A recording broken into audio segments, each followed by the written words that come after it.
आचार्य द्रोण अश्वत्थामा को अपनी नजरों से एक पल के लिए भी दूर नहीं रखना चाहते थे। अब इसे उनका पुत्र मोह ही कहा जाएगा, जबकि अश्वत्थामा को पिता द्रोण की नीतियां पसंद नहीं थी, लेकिन उन्हें खुद से बढ़कर मानता था। पिता के सेवा में उसने कभी कोई कमी नहीं की।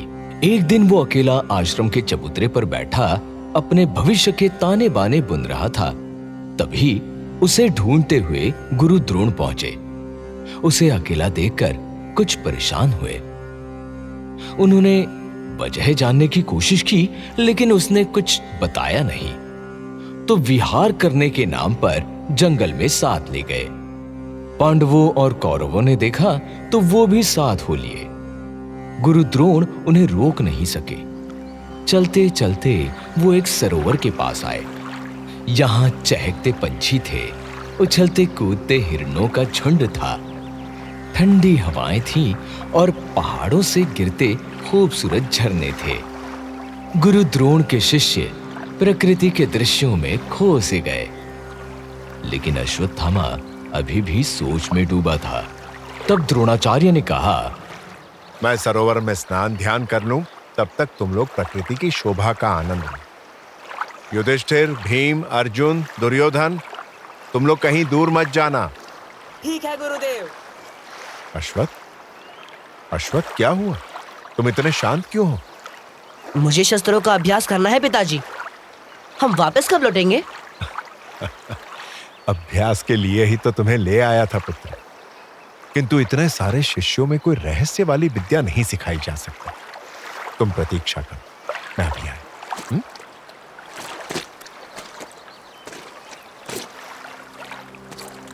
और आचार्य द्रोण सरोवर की तरफ बढ़ गए।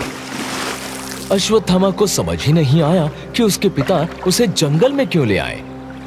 रहस्य वाली विद्या सिखाने वाली बात भी उसे पहेली ही लगी। ऐसी कोई विद्या बाकी नहीं थी जो उसके पिताजी ने नहीं सिखाई हो। अभी वो इन्हीं विचारों में खोया था कि अचानक आवाज आई, बचाओ, मुझे बचाओ! अरे कोई बचाओ मुझे! क्या हुआ पिताजी? अरे दौड़ो दौड़ो, गुरुदेव जल में धंसते जा रहे हैं। भीम जल्दी आओ। अभी आया भैया। अरे अरे, गुरुदेव को मगरमच्छ ने पकड़ा है। अर्जुन, धनुष बांधो, शीघ्र लाओ। मैं इसे मारता हूँ अश्वत्थामा, चिंता मत करो। इतना समय नहीं है अर्जुन, मगरमच्छ पिताजी के पैरों को खींच रहा है। बचाओ अर्जुन, बचाओ! आचार्य द्रोण पानी में समाते जा रहे थे। सभी हैरान थे। युधिष्ठिर, भीम, अर्जुन, दुर्योधन, सारे शिष्य इकट्ठे हो गए। सभी चिंतित थे, लेकिन आचार्य द्रोण को मगरमच्छ से छुड़ाने की किसी की हिम्मत नहीं थी। ऐसा पहली बार हुआ था कि अश्वत्थामा बिना शस्त्र के आ गया था। आचार्य ने ही शस्त्र रखवा दिए थे। अर्जुन के पास शस्त्र तो था, लेकिन वो अपना धनुष बाण किसी और को नहीं देने की नीति बना रखी थी। उसे विश्वास था कि वो गुरुदेव को बचा लेगा। कोई और उपाय नहीं पाकर अश्वत्थामा पानी में छलांग लगाने को दौड़ा। तभी धनुष की टंकार सुनाई पड़ी। अर्जुन ने धनुष की डोरी चढ़ाई और एक एक कर कई बाण मारे। सारे बाण मगरमच्छ के मुंह में लगे। उसका मुंह खुला का खुला रह गया और वो पानी में ही ढेर हो गया और गुरु द्रोण छूट गए। अर्जुन ने अश्वत्थामा के पिताजी को बचा लिया। ये देखकर अश्वत्थामा की आंखें भर आई। गुरुदेव ने ये सब देखा, बेटे की भावनाओं का आदर किया और अर्जुन को छाती से लगाते हुए कहा, तुम महान हो अर्जुन, तुम्हारे जैसा धनुर्धर इस संसार में कोई नहीं। तुम मेरे योग्य शिष्य हो, मुझे गर्व है तुम पर। आज यदि तुम नहीं होते तो पता नहीं क्या हो जाता। क्या पिताजी को मुझ पर भरोसा नहीं है? क्या अर्जुन ने इतना बड़ा कार्य किया? मेरे पास शस्त्र होता तो मैं अर्जुन से पहले मगर का शिकार करता। अश्वत्थामा सोच ही रहा था कि गुरु द्रोण ने गर्दन घुमाई और अश्वत्थामा को देखा। अब अर्जुन को छोड़कर वो अश्वत्थामा के पास आए और पूछा, क्या हुआ अश्वत्थ? तुम्हारी आंखों में आंसू? बस ऐसे ही पिताजी। समझ नहीं पा रहा हूं कि मुझसे ऐसी कौन सी भूल हो गई कि अर्जुन आपको इतना प्रिय हो गया। क्या ये सच है पिताजी कि अर्जुन यहाँ नहीं होता तो आप मगरमच्छ के शिकार हो जाते? नहीं पुत्र, मैं किसी भी स्थिति में मगरमच्छ का शिकार नहीं होता। मगरमच्छ ने आपको जल में खींच लिया था। आपके बचने का कोई उपाय नहीं था पिताजी। उपाय था पुत्र, पर यदि तुम्हारे पास शस्त्र होता तो तुम कोई उपाय करने के पहले बचा लेते। अब ध्यान रहे, भविष्य में कभी भी कहीं भी अपने शस्त्र अपने पास रखो। मेरा उद्देश्य केवल ये बताना था। और सुनो पुत्र, यह मगरमच्छ मेरा कुछ नहीं बिगाड़ पाता। यह मेरा ही बनाया हुआ मायावी मगरमच्छ था।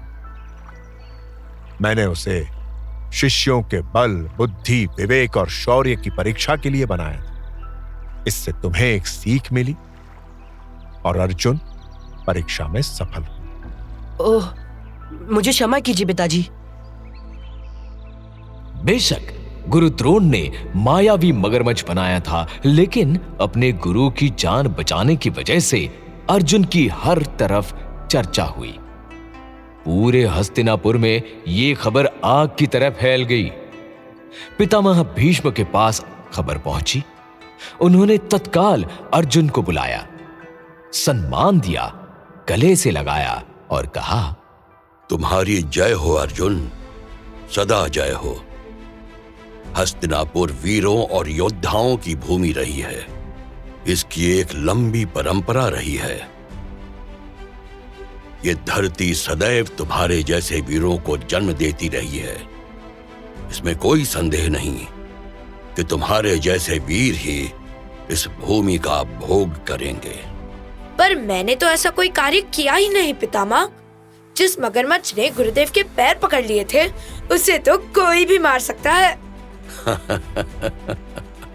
अवश्य कोई भी मार सकता था, किंतु तुमने साहस और शक्ति का परिचय दिया, अपना अद्भुत कौशल दिखाया। धन्य है तुम्हारी माता जिसने तुम्हारे जैसे पुत्र को जन्म दिया। आज मैं गंगा पुत्र देवव्रत भीष्म तुम्हारी वीरता को राज सम्मान देते हुए भव्य उत्सव की घोषणा करता हूं। मगरमच्छ झूठा था, लेकिन अर्जुन को सच्चा सम्मान मिला। उसकी योग्यता की खूब चर्चा हुई। पितामह भीष्म का आशीर्वाद मिला। अश्वत्थामा ये सब देख रहा था। उसे कुछ अच्छा नहीं लगा। अर्जुन से उसका कोई मुकाबला नहीं था, फिर भी वो नहीं चाहता था कि उसे ऐसा सम्मान मिले। अब उसने मन ही मन में ठान लिया कि उसे कुछ ऐसा करना है जिसमें सच्चाई हो और वो उस सम्मान का अधिकारी हो।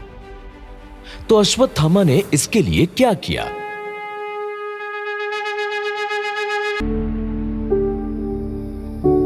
Rosepod Productions. This podcast is now available on Rosepod India YouTube channel. Like, share and subscribe.